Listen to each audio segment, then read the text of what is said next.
네, 오늘 이 비가 눈이었으면 어땠을까라는 생각을 아침에 오면서 했는데 올겨울에 눈이 많이 안 왔으면 좋겠습니다. 우리가 지금 지난주부터 복음은 어떻게 역사하는가라는 큰 주제로 세 번에 걸친 설교를 지금 나누고 있습니다. 지난주에는 성육신 위에서 아래로, 오늘은 이제 속죄 안에서 바깥으로, 다음 주에는 부활 미래에서 현재로라는 주제로 함께 말씀을 나눕니다. 지난주에는 우리가 복음을 어떻게 역사하는가 위에서 아래로라는 제목으로 하나님이 예수님께서 그 천국의 보좌를 내려놓으시고 이 땅에 내려오셨는데 그분이 어린 아기로 고난을 받고 이 자리에 오셨지만 그분이 원래 계셨던 그 자리는 어떤 상황이었을까? 그 하나님의 나라는 어떤 나라일까? 그리고 우리가 장차 하나님의 나라에 이르게 됐을 때 우리가 누릴 그 나라는 어떤 나라인가, 이제 이런 부분에 대해서 함께 나누었습니다. 그 나라를 이전에 주님이 계셨던 곳을 알지 못하고 또 아직은 가보지 않아서 그 나라가 어떤 나라인지는 잘 모르지만 예수님께서 우리 가운데 이 땅에 사역하시면서 보여주셨던 하나님의 나라의 어떤 파편적인 조각 같은 그런 부분들이 몇 번 사건이 있었는데 그 사건 속에서 보여지는 하나님의 나라를 우리가 살펴보았습니다. 근데 그 중에 하나가 예수님께서 베드로와 야고보와 요한을 데리고 높은 산에 올라가셔서 변화되신 사건을 보여주는데 그 변화되신 사건을 보면서 베드로가 예수님께 그렇게 말했다는 겁니다. 주여, 우리가 여기 있는 것이 좋사오니 여기에 초막을 지어서, 여기서 말하는 초막은 거의 영구적인 초막의 의미가 있다고 합니다. 여기에 집을 짓고 그냥 아예 여기서 오래오래 눌러 살고 싶습니다. 이런 고백을 베드로가 하는데 그가 그렇게 고백하는 그 고백 안에는 그동안 그가 누렸던, 세상에서 경험했던, 세상에서 소망했던 그 어떤 류의 영광과 화려함보다도 더 크고 더 나은 전혀 다른 질적 차이를 가지는 그런 하나님의 나라를 그가 보았기 때문에 그런 고백을 했다는 겁니다.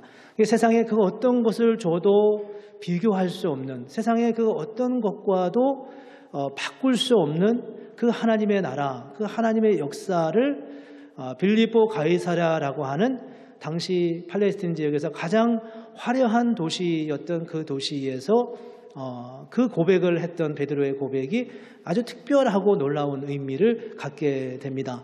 그래서 우리는 예수를 믿으면서 하나님이 우리에게 주시는 은혜가 얼마나 큰가라는 것에 대한 깊은 깨달음과 고백이 필요한데, 우리가 이제 흔히 잘못 생각할 수 있는 것은 세상에서 우리가 성공하는 것과 하나님이 우리에게 주시는 성공, 은혜를 동일시하는 잘못을 범할 수 있다는 거예요.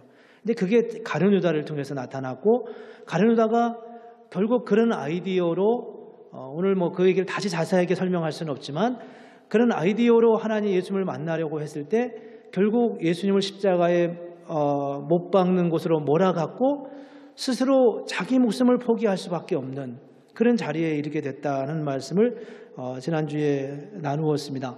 하나님의 말씀을 정확하게 그 나라를 아는 게 얼마나 중요한지를 보여주고 있습니다. 이제 오늘은 그 다음 단계로 그렇게 하나님의 나라가 우리 가운데 임하였다면, 하나님의 나라를 우리가 경험했다면 그 나라는 오늘 우리 안에서 어떻게 역사하고 우리의 현재의 삶의 자리에서, 나중에 천국 간 거는 이제 그때 가서 생각하지만 지금 이 자리에서 그 말씀이 우리 가운데 어떻게 역사하고 우리로 하여금 그리스도인으로서의 능력과 영향력을 갖게 하고 하나님의 뜻을 이루어가게 하는가 하는 부분에 대한 말씀을 오늘 우리가 함께 나누려고 합니다. 그래서 복음은 오늘 제목이 그렇습니다. 안에서 바깥으로 갑니다. 안에서 바깥으로. 이 말은 복음은 바깥에서 안으로 들어오지 않는다는 것을, 바깥에서 안으로 들어온다는 것을 의도적으로 부정하고 있는 표현입니다. 예를 들면 이제 이 말씀은 이런 의미입니다. 우리가 예수를 믿을 때 어떻게 구원을 받는가? 율법을 잘 지켜서 구원을 받는가? 우리가 당연히 알죠. 그렇지 않다는 것을요.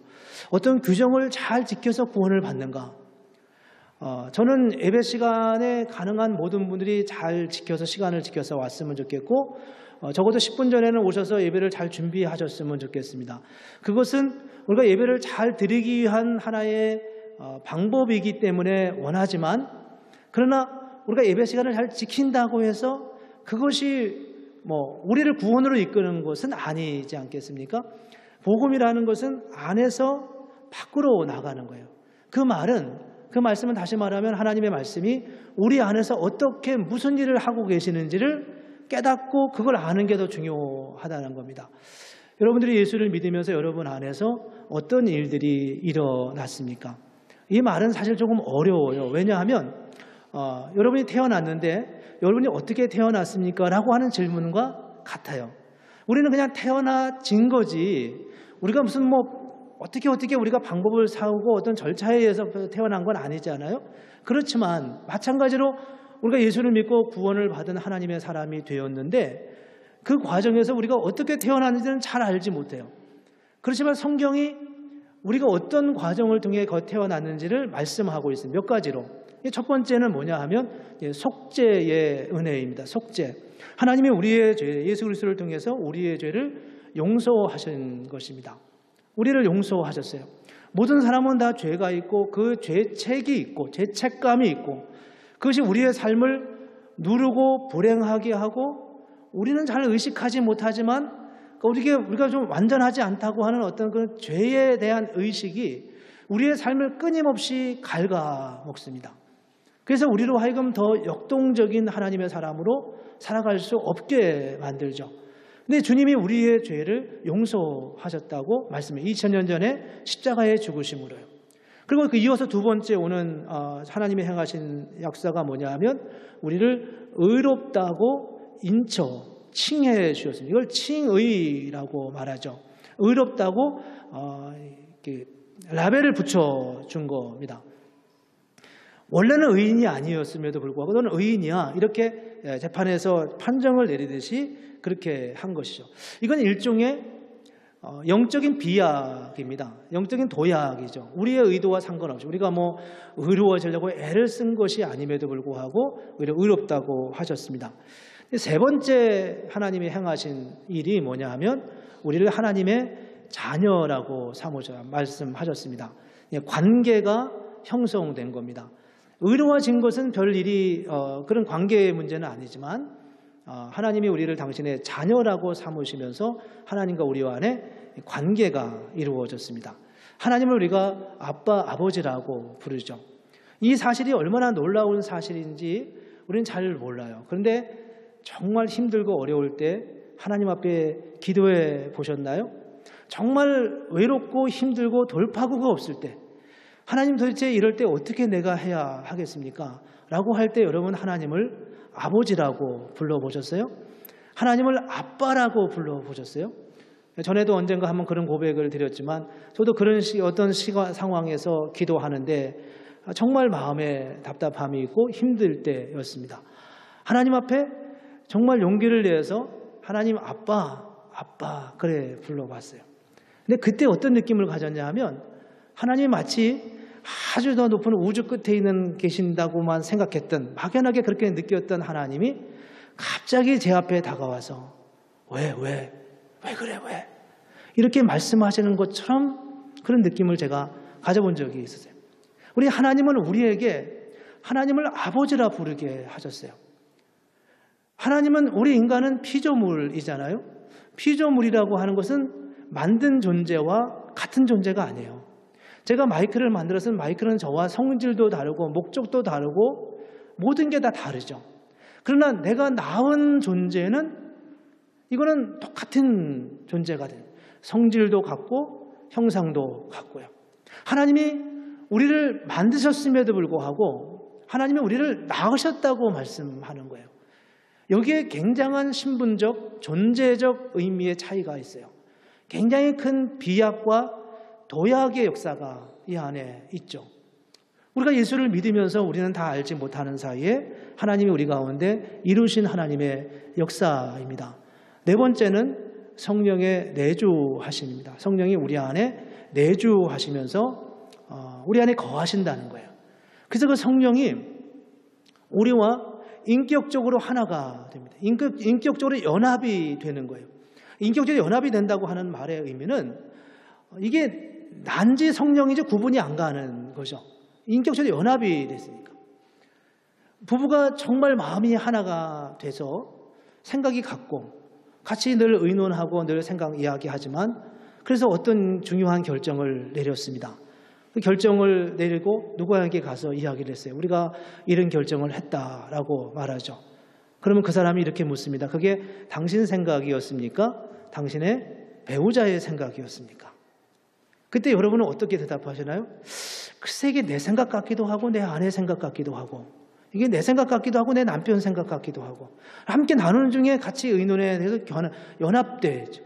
굳이 그것을 누구의 생각이라고 말할 수 없을 만큼 부부가 생각이 같아지고 연합되면 그게 연합의 관계입니다.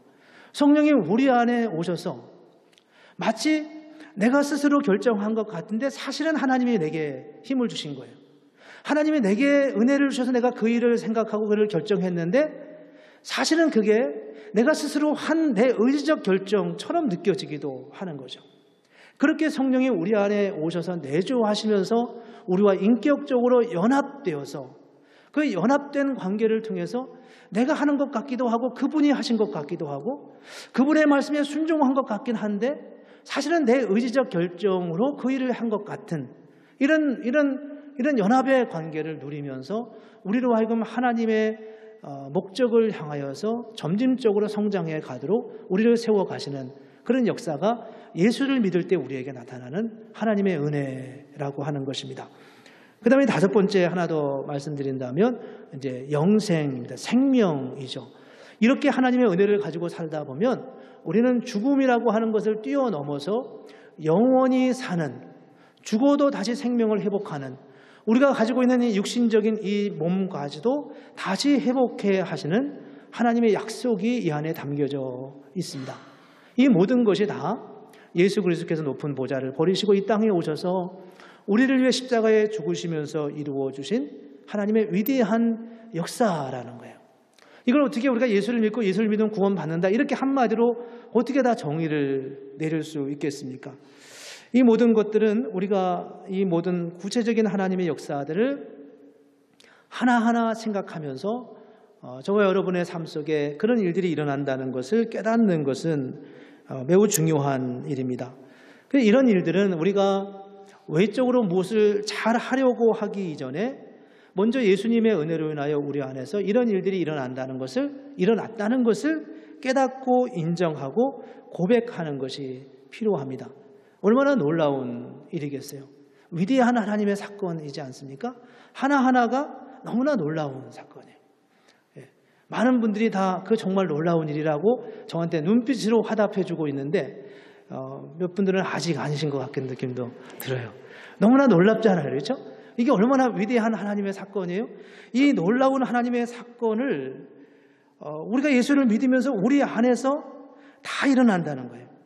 그러니까 우리가 이런 말씀을 보면서 우리가 착하게 살 수도 없지만 그런 말씀을 있고 착하게 사는 것이 모든 게 다 아니라는 겁니다. 물론 우리는 선한 삶을 살아야 되지만 그보다 더 중요한 것은 하나님이 우리 가운데 이런 일을 행하셨다고 하는 것을 알고 누리고 기뻐하고 감사하는 게 더 중요하다. 그게 먼저 일어나야 그 다음 단계로 우리가 갈 수 있죠. 은혜를 주신 그 능력과 변화를 경험하는 거예요. 성령이 우리 안에 내주하시는 것입니다. 옛날 같으면 이 정도 일이면 내가 금방 자빠져가지고 아무 일도 할 수 없었을 것 같았는데 이번에 힘들고 어려운 중에서 정말 하나님 앞에 담임 목사도 아빠 그랬다고 하는데 나도 한번 그렇게 불러보자. 그러면서 힘써 하나님을 아빠 불렀는데 정말 나도 모르게 내게 힘이 있고 하나님이 내게 힘을 주시는 것을 경험하고 이게 정말 내가 한 거야? 아니면 하나님이 내게 힘을 주신 거야? 혼동되지만 어쨌든 힘을 주시고 힘을 경험하고 그런 능력 안에서 그리스도인으로서 한 단계 한 단계 더 자라가는 경험을 하는 것, 이 과정이 우리에게 필연적으로 필요하다는 겁니다. 만약에 우리가 이런 과정을 겪지 않고 이런 과정을 경험하지 않고 그리스도인이 된다면 우리는 다분히 바깥에서 안으로 들어오는 복음 아닌 복음을 이야기할 수밖에 없어요. 교회 열심히 나오죠. 교회 봉사 열심히 하죠. 직분도 받죠. 때로는 그 이상의 일들을 우리가 할 수 있어요. 이런 고백이 없이도 가능할 수 있다는 겁니다. 그러나 사실 내면에는 점점 더 공허해지는 삶을 살아갈 수밖에 없게 되죠. 오늘 제목이 보여주듯이 안에서 밖으로, 내면에서 외적으로 하나님이 우리 안에서 먼저 일하시고 역사하시는 하나님의 은혜를 경험하는 것이 너무 중요하다는 겁니다. 그렇게 되면, 그런 주님을 경험하면 세상에 그 어떤 것도 우리를 무너뜨릴 수 없다는 거예요. 왜냐하면 우리 안에 성령이 계시기 때문에요. 하나님이 계시기 때문에. 하나님이 누구십니까? 하나님은 우주의 창조주시잖아요. 전능하신 하나님이잖아요. 그분이 바다의 풍랑도 잔잔하게 하셨고 오병이어의 기적도 행하셨고 심지어는 물 위를 걸으셨고 심지어는 물로 포도주를 만들기도 했고 중풍병자를 고치기도 했고 전혀 불가능한, 지금도 과학적으로 설명할 수 없는 그런 초자연적인 하나님의 역사를 이루신 분이 바로 하나님이신 거예요.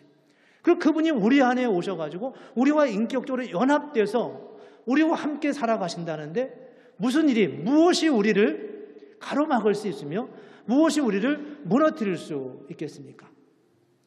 이게 얼마나 놀라운 사건이에요. 이 사실을 믿으시나요? 이 은혜를 믿고 이 고백을 우리가 믿고 나갈 때 하나님께서 우리 안에 점진적으로 그런 역사를 경험하게 한다는 것을 말씀하고 있습니다. 그래서 로마서 8장 35절에 보면 여러분 잘 아시는 이런 말씀이 있어요. 누가 우리를 그리스도의 사랑에서 끊겠느냐? 환난이나 곤고나 박해나 기근이나 적신이나 위험이나 칼이랴. 외적으로 압박을 가해오는 그 어떤 것도 우리를 이 그리스도의 사랑에서 끊을 수 없다고 말씀하고 있습니다. 몇 절 넘어가면 이런 말씀이 또 있어요. 말씀은 내적이고 영적인 것들입니다. 내가 확신하는 사망이나 생명이나 천사들이나 권세자들이나 현재일이나 장래일이나 능력이나 높음이나 기쁨이나 다른 어떤 피조물이라도 우리를 우리 주 예수 그리스도 안에 있는 하나님의 사랑에서 끊을 수 없다. 내적인, 영적인, 그 추상적인 그런 그 어떤 것도 우리를 그리스도의 사랑에서 끊을 수 없다고 말씀하고 있습니다. 이것은 우리가 그리스도인이 될 때 우리 내면의 그리스도인으로 대해서 하나님의 자녀가 되고 죄의 용서를 받고 그리고 영생을 얻고 그렇게 삶의 변화가 일어날 때 필연적으로 하나님이 우리에게 말씀하시는 일어날 약속이고 보장입니다. 외적인 변화로 충분히 그리스도인이 될 수 없어요. 구약적으로 말하면 안식일을 지킨다든지 율법을 지키는 것으로 우리가 그리스도인이 될 수 없고 오늘로 말하면 교회 봉사나 직분이 우리를 그렇게 만드는 게 아니라 우리가 하나님의 사람으로 성령이 우리 안에서 이루시는 하나님의 역사를 통해서 그 일들을 이루어 가시는 겁니다. 이런 하나님의 복음은 조금씩 다른 스타일로 우리의 가운데 역사하고 있는데 오늘 세 가지 성경과 우리의 실제적인 사건들을 좀 보면서 함께 나누려고 합니다. 출애굽기 21장에 보면은 율법 중에 이런 율법이 있습니다. 이스라엘 사람들이 출애굽기 21장은 이스라엘 사람들이 애굽에서 이제 출애굽해서 나와서 시내산에서 율법을 모세가 받은데 그 모세가 받은 그 율법에 이제 비교적 초반부에 나오는 그런 말씀입니다. 이스라엘 민족이 아직은 시내산에 광야에 있지만 곧 이제 얼마 있으면 실제로 40년이 지나면 가나안 땅에 들어가게 되고 가나안 땅에 들어가면 12지파가 골고루 땅을 분배받고 12지파는 또 각각의 집안별로 가족별로 땅을 다 분배를 받게 됩니다. 근데 이제 이게 당장은 그렇게 받지만 세월이 지나면 여타의 다른 나라들처럼 더 잘 사는 사람도 있고 가난한 사람도 있고 그럴 거예요. 그게 열심히 살아서 잘 살고 열심히 안 살아서 가난해질 수도 있지만 꼭 그런 것뿐만 아니라 여러 가지 경제적 상황적 이유들 때문에 어떤 사람은 점점 더 부자가 되고 어떤 사람은 가난해지고 또 병이 들기도 하고 그래서 치료를 하다가 경제적으로 어려워지고 빚을 갚기 위해서 뭐 집안의 살림을 팔기도 하고 또 어떨 때는 더 그것으로 안 되면 상속받은 하나님으로부터 받은 그 뭐 땅이나 토지를 일부를 팔기도 하고요. 근데 이것저것 다 안 되면 나중에 이제 그 고대 시대에서 흔히 했던 일 중에 하나가 이제 자기가 상대방의 종이 되는 겁니다. 이 빚을 갚는데 못 갚으면 지금이야 뭐 경제적 사범이 되면 감옥에 갈 수도 있고 그렇긴 하지만 그 당시에는 이제 빚을 준 사람의 종이 되는 거죠. 이제 종이 되는데 이방 민족을 종을 삼았을 경우는 아마 그렇지 않지만 히브리인이 히브리인을 종으로 삼았을 경우에는 딱 6년만 종으로 부려라. 그리고 7년째 될 때는 놓아주라고. 그렇게 그런 율법을 이제 출애굽기 21장에 나와 있습니다. 근데 6년 후에 7년째 될 때 놓아줘야 되는데 그 6년 동안에 이러저러한 일들이 있을 수 있지 않겠습니까? 뭐 10대 후반에 젊은 사람을 이제 종으로 빚을 대신해서 데리고 왔는데 이 아이가 자라가면서 커가면서 열심히 일을 하니까 그게 좀 안타깝고 좀 잘 도와주고 싶어서 주인이 이 종을 위해서 배우자를 붙여줬습니다. 결혼을 했어요. 결혼을 하고 또 아이도 낳았습니다. 그러면 이제 배우자도 생기고 아이도 낳았는데 7년째가 됐습니다. 그래서 놓아줘야 되는데 어디까지 놓아줘야 되냐는 거예요. 여기서 이제 성경은 뭐라고 말씀하냐 하면 당사자만 내보내라는 거예요. 당사자만 자유를 준다. 그리고 배우자하고 자식은 여전히 주인의 종이 된다는 거예요. 여러분 어떻게 생각하시나요? 하나님 앞에 가서 따지고 싶지 않으시나요? 저는 이 말씀을 보면서 이건 좀 아무리 생각해도 이해가 안 간다. 이게 지금 가라는 말이야 말라는 말이야. 이런 생각이 들더라고요. 근데 우리가 이제 고대 시대를 잘 이해하지 못하고 우리는 항상 우리 입장에서 생각을 하니까 그런데 그 상황으로 가면 이 말씀은 좀 다르게 이해할 수 있지 않을까 생각하는데 그건 너무 또 인위적으로 해석을 하는 것 같고요. 그래서 제가 생각해 봤습니다. 내가 만약에 한 3,000년 전에 그렇게 종이 돼서 배우자와 자녀를 낳았다. 이렇게 가정을 하고 너 이제 나가 해방이니까. 그랬을 때 내가 어떻게 할까? 진시가 어떻게 했으면 좋겠니? 얼마나 어떻게 해야 여러분은 하실 것 같아요. 그럴 때. 그렇죠? 안 겪어보셨죠. 그렇죠? 근데 정말 자기 배우자와 자식을 사랑하면 주인님 제가 그냥 내 아내하고 내 자식을 너무 사랑해서 내가 차라리 주인의 종으로 평생 살면 안 되겠습니까? 이렇게 물을 수 있도록 되어 있어요. 그렇게 묻도록. 그래서 그렇게 결정하고 주인에게 가서 이야기를 하면 그래 너 지금 한 말 약속 지켜야 된다. 그러면서 그 약속의 흔적으로 문설주에 가서 이 종이 평생 종이 되겠다고 하는 사람의 귀에다가 못질을 해가지고 귀를 뚫게 되어 있어요. 이게 해 뚫어도 다시 메꿔진다고 하는데 그래서 이제 안 메꿔지게 하기 위해서 여기다 고리를 이제 묶어 놓겠죠. 그게 귀고리의 원조인 거 아십니까? 내가 당신의 종입니다. 이런 사인이 귀고리의 원조, 성경적 원조였습니다. 안 메꿔지게 하려면 뭔가 묶어 이렇게 뚫어놔야 되잖아요. 그래서 이게 이렇게 해서 이제 주인의 종이 되겠다고 말을 하는 겁니다. 그러면 이제 그래 너는 평생 내 종이야. 그리고 집에 와서 살도록 그렇게 규정을 내렸습니다. 참 하나님이 참 가혹하다 그런 생각이 저는 사실 그 말씀을 드리면서 느꼈었어요. 이 말씀을 어떻게 이해해야 되나 이런 고민이 생겼어요. 그 말씀을 보면서 그렇게 제가 종이 되기로 마음먹고 가서 살았습니다. 내 아내는 나한테 뭐라고 말할까? 우리 아이들은 나한테 뭐라고 말할까? 아버지라도 아빠라도 나가서 자유인이 되세요. 돈 많이 벌어서 나를 자유케 해주세요. 이렇게 할 수도 있지만 고대 시대에 그게 쉬운 것도 물론 아니었을 것 같고요. 자기 생애를 다 내려놓고 자기가 자유할 수 있는 특권을 내려놓고 처자식을 위해서 아내와 배우자와 자식을 위해서 스스로 종이 되는 그 아빠를 그 남편을 아내와 자녀는 어떻게 생각할까 생각했습니다. 그 안에 엄청난 사랑과 그리고 연합된 어떤 하나님의 은혜가 그 안에 있지 않겠어요? 그 안에 일어나는 그 신뢰가 얼마나 컸겠습니까? 주인은 이 종을 어떻게 보았겠습니까? 여러분, 종은 왜 종이 되는지 아시나요? 고대 시대에 종이 되는 방법은 되게 크게 세 가지인데, 하나는 전쟁의 포로로 잡히면 무조건 종이 되는 거고요. 두 번째는 아까 오늘 말씀한 것처럼 빚이 너무 많으면 갚을 수 없으면 종이 되는 거예요. 세 번째는 아버지가 종이면 종의 자녀로 태어나면 종이 되는 거예요. 어느 하나도 내가 종이 되겠다고 자원해서 종이 되는 경우는 한순간도 없어요.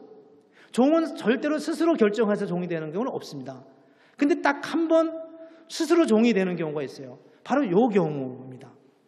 내 아내와 내 자식을 사랑하기 때문에 내가 스스로 종이 된 것입니다. 그렇다면 그 주인이 그 종을 처음에 데리고 왔을 때는 이게 자연인으로 살던 사람이 종이 되려니까 얼마나 힘들겠어요. 자기 마음대로 하려고 하고 그를 버릇을 들이고 종으로서의 기질을 만들기 위해서 얼마나 가혹하게 했었겠습니까? 그러나 이제 스스로 종이 된다고 스스로 내가 주인을 평생 섬기겠다고 하는 이 종을 주인이 어떻게 다룰 거라고 생각하세요? 어떻게 그를 대할까요? 그래, 네가 그렇게 생각하는 게 참 대견하다. 네가 내 집안일을 모르는 바도 아니고 지나온 6년 동안 일을 했는데 모르는 바도 아니고 네가 알아서 해. 이렇게 말하지 않았겠습니까? 종이 사는데 너 먹을 것 없냐? 왜 요즘 이렇게 힘이 없어? 왜 이렇게 일에 왜 몸이 이렇게 약해져? 일할 것도 많은데 살피면서 요즘 밥을 못 먹어요. 요즘 속이 안 좋은 것 같아요. 병원에도 데리고 가고 열심히 일할 수 있도록 그렇게 관계가 형성되지 않겠어요? 어쩌면 세월이 지나면서 네가 법적으로는 내 종이지만 내가 어떻게 너를 종이라고 할 수 있겠니? 자유인처럼 살아. 아니, 저는 주인을 섬기고 싶습니다. 그래, 그럼 법적으로는 자유인이 되고 내 종처럼 살아. 이러든지 아니면 법적으로는 종이지만 나는 사실 너를 이미 자유인으로 인정했어 라고 말하든지 가부간의 일이 있지 않겠습니까? 그리고 이 안에 주인과 종 사이에 있는 이 연합의 관계는 어쩌면 정말 건강하고 아름답게 세워져 간다면 가족 이상의 아름다운 관계가 형성됐을 거라고 여겨져요. 이게 저의 상상일까요? 정말 그런 일들을 하나님은 기대하지 않으셨겠습니까? 이제는 하나님은 종이라고 하는 신분 제도는 하나님의 뜻에 맞지 않아. 종의 제도는 무조건 철폐. 이렇게 하나님이 말씀하지 않고 그들 안에서 일어나는 그런 어떤 역동적인 관계 안에서 하나님의 새로운 관계를 만들어 가시고 법을 바꾸는 것보다 규정을 바꾸는 것보다 더 놀라운 일들을 이루어 가시기를 기대하셨던 하나님의 마음이 여기에 담겨져 있습니다. 저는 그런 의도가 이 말씀 안에 충분히 있다고 느꼈어요. 그런 일들은 실제로도 일어나고요. 그런 일들이 일어난 사례가 있었습니다. 꼭 같은 사례는 아니지만 우리나라에 처음에 기독교 복음이 들어왔을 때 여기가 전라도인지 충청남도인지 제가 잘 모르겠어요. 바뀌었다는 얘기도 있는데 김제의 금산이라고 하는 곳이에요. 거기에 아주 초창기에 선교사님이 오셔서 교회를 세웠는데 그때 그 교회를 세울 때 그곳에 있는 지주였던 조덕삼이라고 하는 한 분 집을 빌려서 사랑채에서 예배를 드리면서 복음을 전했는데 당연히 그 조덕삼이라는 분이 이제 예수를 먼저 믿었겠죠. 예수를 믿고 그 선교사님을 도와서 예배를 드리는 일들을 했는데 경상도 어느 지방에서 이자익이라고 하는 젊은 청년이 3살의 아버지가 돌아가시고 6살의 어머니가 돌아가셔서 고아가 된 채 삶의 길을 찾기 위해서 방황하고 오다가 바로 이 조덕삼이라는 분을 만나고 거기서 이제 말을 관리하는 마부로 일을 했다는 겁니다. 근데 거기서 이제 이 아이는 공부를 하지도 않았을 것이고요. 근데 그 마부로 일을 하면서 거기서 예배 드리는 그 예배에서 같이 예배를 드리고 예수를 믿기 시작했는데 어느 날 세월이 지나면서 이 금산교회가 성장해서 70명으로 100명으로 200명으로 이렇게 자라다가 이제 교회가 세운 법대로 장로를 한 사람 세우게 됐다는 겁니다. 그 장로를 세웠는데 당연히 조덕삼이라는 분이 연세가 훨씬 많고 이자익이라는 사람은 연세도 나이도 젊은 청년으로 왔으니까 나이도 아직 젊고 나이 차도 꽤 났던 것 같은데 묘하게 두 사람이 열심히 교회를 섬겨서 두 사람이 후보가 됐다는 거예요. 누가 후보를 하고 그 장로 투표를 붙였는데 누가 됐겠어요? 당연히 조덕삼이라는 분이 됐어야 됐고 그렇게 될 거라고 생각했는데 막상 투표를 하고 나니까 어린 이자익이라고 하는 청년이 장로가 됐다는 거예요. 그래서 이 일 때문에 교인들이 다 자기들이 투표를 하고 자기들이 찍었음에도 불구하고 굉장히 마음이 불안해집니다. 조덕삼이라는 분이 어떻게 반응할까 하는 것 때문에 말이죠. 그런데 그 결과가 나오자마자 너무나 놀라운 일들이 일어났는데 이 조덕삼이라는 분이 일어나서 이렇게 말했다는 겁니다. 이것은 하나님의 뜻입니다. 나는 이제부터 이자익 장로를 모시고 하나님을 섬기는 일에 열심히 봉사하겠다. 이렇게 말했다는 겁니다. 그리고 그때 선교사님이 안 계셨기 때문에 예배를 드려야 됐는데 항상 이 이자익이라고 하는 젊은 장로가 말씀을 전하면서 교회를 리드했다는 거예요. 거기서 이 조덕삼이라는 분이 정말 열심히 교회를 섬기고 나중에는 이 지주였으니까 이분이 이 이자익이라는 장로를 평양신학교에 보내서 신학을 하게 하고 다시 그분을 이 금산교회 담임 목회자로 청빙을 해서 교회를 함께 세워가고 그렇게 나갔다는 겁니다. 이 이자익이라는 사람이 나중에 그 교회 장로교회 총회장을 3번이나 하면서 영향력 있는 목회를 했다고 하는데 이 조덕삼이라는 분이 원래 지주였던 이분이 어떤 분이냐 하면 나중에 장로가 되고 교회를 섬겼는데 그 밑에 장로가 여러 사람 생겼고 그 중에 한 분이 여러분 아시나요?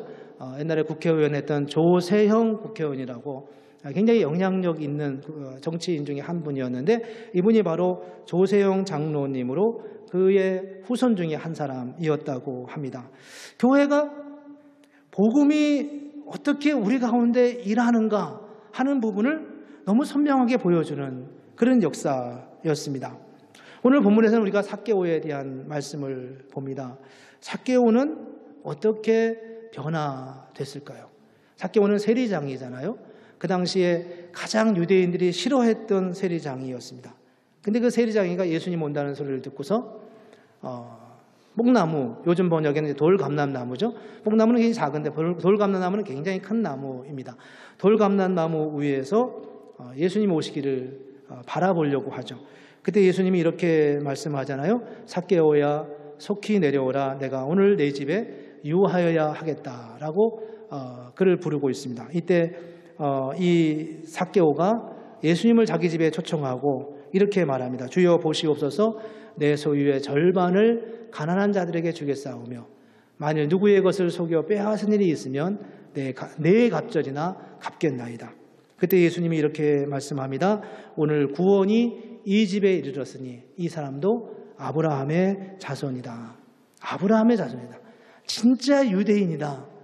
그 당시 사람들이 가장 싫어했던 이 세리장인은 인정할 수 없는 매국노 중에 매국노고 사람들한테 혈세를 받아서 로마에 다 바쳐버리고 자기가 다 착복하는 그런 아주 나쁜 기질을 가지고 있는 사람들이 세리장이들이었는데 그에게 예수님이 오늘 복음이 이 집에 이르렀으니 이도 아브라함의 자손이라고 말씀하면서 그렇게 선언하는 것을 볼 수 있습니다. 하나님이 이 삭개오에게 어떤 변화가 있겠습니까? 이 삭개오에게 어떤 변화가 일어났길래 도대체 이런 변화는 어떻게 가능한 것이겠습니까? 누가 그에게 그렇게 하라고 명할 수 있었겠습니까? 삭개오에게 강요한다고 삭개오가 그렇게 할 수 있었을까요? 삭개오가 변화된 것은 단 하나밖에 없어요. 예수님을 만난 사건밖에 없습니다. 예수님은 이 말 한마디밖에 안 했어요. 삭개오야 속히 내려오라. 내가 오늘 내 집에 유하여야 하겠다. 거기 유하면서 어떤 일들이 그 안에 일어났겠습니까?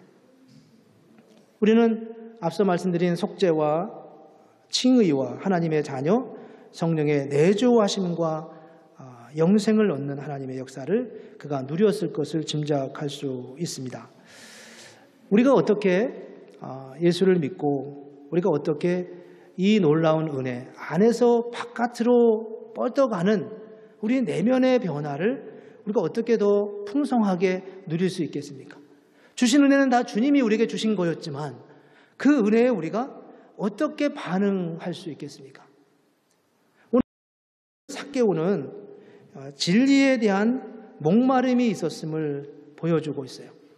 삭개오는 사실 나쁜 사람이었잖아요. 세리장이었어요. 근데 그가 돌감람나무 위에 올라갔어요. 돈도 좀 있고 재산이 있는 사람이 예수를 보려고 키가 작으니까 그랬지만 그 위에 올라가서 그렇게 예수님이 지나가시는 모습을 보려고 했던 이 삭개오의 마음에 무엇이 있었을까?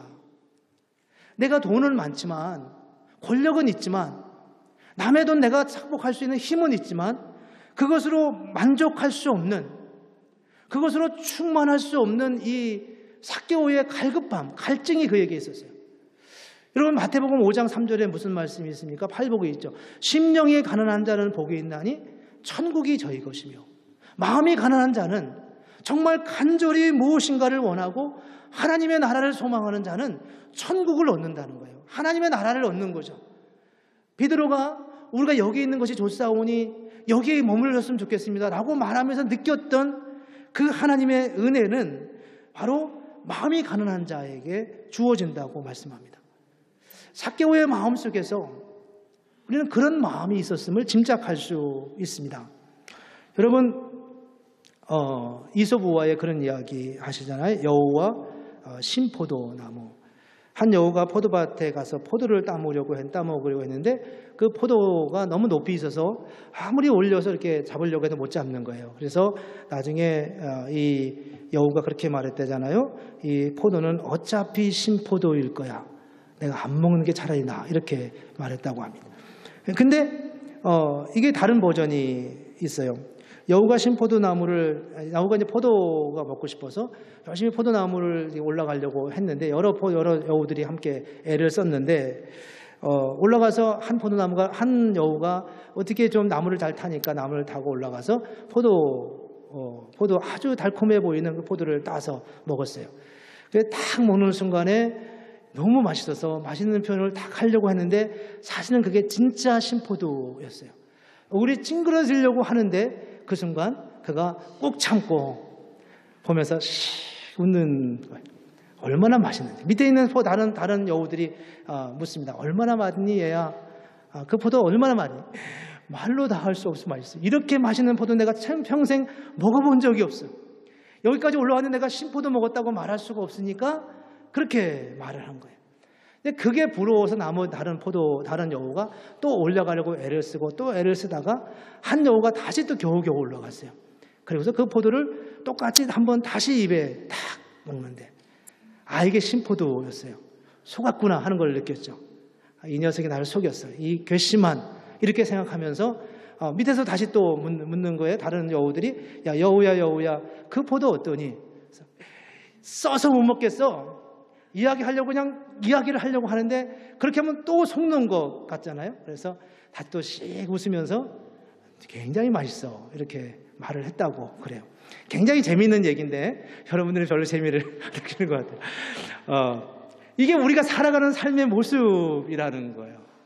다 그 위치에 올라가면 그게 정말 행복한 게 아닌데 그렇게 그것으로 행복을 얻을 수 없는데 다 행복한 척 한다는 거죠. 심령이 가난하다는 말의 의미는 무엇일까?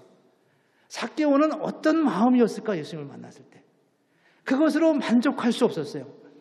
이거 시다라고 말해야 되는데 그 말은 못했는데 사실은 삭개오는 그 말을 했어요. 어떻게 했냐 하면 높은 돌감나무 위에 올라가서 자기의 갈증을 표현했어요. 내가 이렇게 갈증이 있어. 내 돈은 있지만 어쩌면 내가 권력은 있지만 나 이렇게 무엇인가에 대한 갈증을 가지고 있어. 그 표현을 정직하게 말했던 삭개오의 모습을 볼 수 있습니다. 여러분, 대통령이 되어서 좋겠습니까? 당신은 회사의 사장님이니까 좋으시겠습니다. 당신은 연봉이 많으니까 얼마나 좋으시냐고요. 당신은 키가 크니까 얼마나 좋으시냐고요. 당신은 지위가 있으니까 얼마나 좋으시겠냐고요. 정말 그게 우리에게 만족을 주냐는 겁니다. 그래서 우리는 하나님의 은혜에 대한 갈증과 순종으로 그 은혜를 구해야 된다는 겁니다. 조덕삼이라는 장로님이 자기보다 나이 어린 사람이 먼저 장로가 됐을 때 그는 아무런 갈등 없이 이 젊은 이분을 우리는 장로로 모셔서 하겠다라고 하는 말에 아무런 갈등 없이 그냥 쉽게 할 수 있었겠습니까? 만약 이 조덕삼이라는 분이 그래도 이거는 다 장로라는 것 자체, 장로라는 말 자체가 엘더인데 그 말 자체가 원래 연세가 있다는 뜻인데 내가 먼저 장로가 돼야 되지 않겠습니까? 우리 한번 한 텀 지나서 다음에 다시 수표를 합시다. 이렇게 말해도 어쩌면 사람들은 설득당했을지도 몰라요. 그런데 이분은 그렇게 하지 않고 하나님의 뜻에 기꺼이 순종하려고 했던 그의 모습을 볼 수 있습니다. 우리가 어떻게 하나님이신 놀라운 은혜를 누릴 수 있겠습니까? 그것은 바로 우리의 마음의 열정과 가난한 마음이라는 겁니다. 하나님께서 그 하늘의 놀라운 영광을 우리에게 보여주시고 우리 안에 오셔서 우리를 통해 여러 일들을 많은 일들을 행하시면서 그 역사를 이루어가고 그 놀라운 영광을 누리게 하셨습니다. 우리 안에 하나님을 향한 열정과 목마름과 그리고 주의 말씀에 순종을 결단하면서 주님 앞에 나아갈 때 우리가 그냥 말씀 안에서만 보였던 그런 하나님의 놀라운 능력과 은혜를 누릴 것이라고 주님께서 약속하고 있습니다. 이런 변화가 저와 여러분에게 있기를 소원합니다. 이런 변화가, 이런 누림이 우리에게 있어서 정말 예수를 믿는 게 최고로 우리에게 기쁜 일이고 하늘의 영광을 누리며 살아가는, 그리고 그 영광의 날을 기다리고 기대하며 살아가는 그런 하나님의 은혜가 있기를 주님의 이름으로 축복합니다. 우리 이 시간 한번 같이 주님 앞에 기도하겠습니다. 하나님 아버지,